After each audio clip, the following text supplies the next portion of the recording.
அண்மையில் மத்திய நகர்ப்புற மேம்பாட்டு அமைச்சகம் வெளியிட்ட தூய்மையான நகரங்கள் பட்டியலில் 36வது இடத்தை பெற்று தமிழகத்தின் தலைநகரமான சென்னை பின்தங்கியுள்ளது.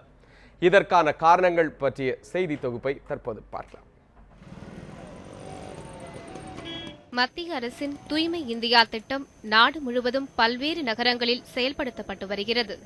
இத்திட்டத்தின் கீழ் செயல்படுத்தப்படும் தூய்மை பணிகளை அடிப்படையாக கொண்டு தூய்மையான நகரங்களின் பட்டியலை மத்திய நகர்ப்புற மேம்பாட்டு அமைச்சகம் வெளியிட்டது. இதில் அகில இந்திய அளவில் திருச்சி 3வது இடத்தையும் சென்னை 36வது இடத்தையும் பெற்றுள்ளன.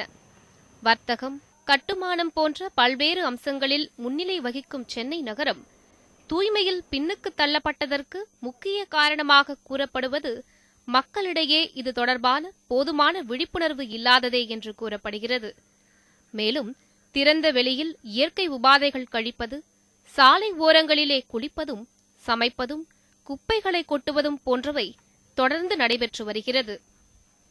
இதில் வேதனைக்குரிய அம்சம் என்னவெனில், அடித்தட்டு வர்க்க மக்கள் மட்டுமல்லாது படித்த மக்களும் கழிவுகள் மேலாண்மை குறித்த அடிப்படை அறிவு இல்லை என்று கூறுகின்றனர் சுற்றுச்சூழல் ஆர்வலர்கள்.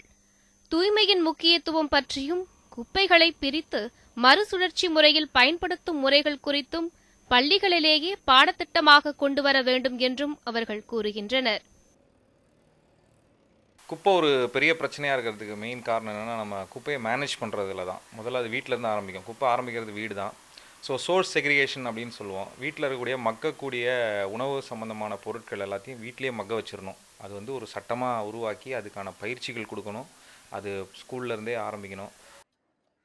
மேலும் கழிவுகள் மேலாண்மை குறித்து சட்டங்கள் இருந்தாலும் அதை செயல்படுத்துவதில் உள்ளாட்சித்துறை அதிகாரிகள் சுணக்கம் காட்டுவதாகவும் குற்றச்சாட்டுகள் எழுந்துள்ளன.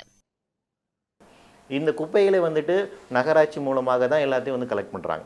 அப்படி அவங்க கலெக்ட் பண்ணுகின்ற போது ஒவ்வொரு குப்பையுமே தனித்தனியாக ரகம்படுத்தி பிரிப்பதற்கான அவேர்னஸ் முதல்ல மக்கள்கிட்ட இல்லை. இதை வாங்குவதற்கான மெக்கானிசம் அவங்ககிட்ட இல்லை. அதுக்கப்புறம் அதை கொண்டு போய் டிஸ்ட்ராய் பண்ணுவதற்கான மெக்கானிசம் இல்லை.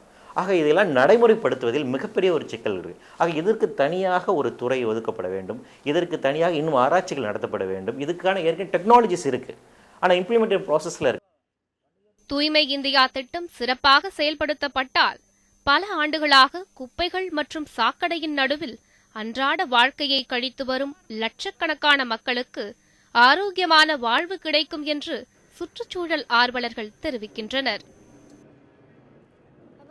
இது தொடர்பாக மாநகராட்சி உயர் அதிகாரிகளிடம் நாம் தொடர்பு கொண்டு கேட்டபோது, சென்னையை தூய்மைப்படுத்துவதற்கான அனைத்து நடவடிக்கைகளும் தொடர்ந்து எடுக்கப்பட்டு வருவதாகவும், அடுத்த ஆண்டிற்குள் இந்தியாவிலே தூய்மையான நகரமாக சென்னை மாறும் என்று நம்பிக்கை தெரிவித்துள்ளனர். இது ஒரு புறம் இருந்தாலும் மக்களிடையே தூய்மை பற்றிய விழிப்புணர்வும் அவர்களின் பிஹேவியரல் சேஞ்ச் இது தொடர்பான மாற்றம் ஏற்பட்டால் மட்டுமே இது சாத்தியப்படும். ஒளிப்பதிவாளர் ஸ்ரீராமுடன் வினிதா, நியூஸ் 7 தமிழ், சென்னை.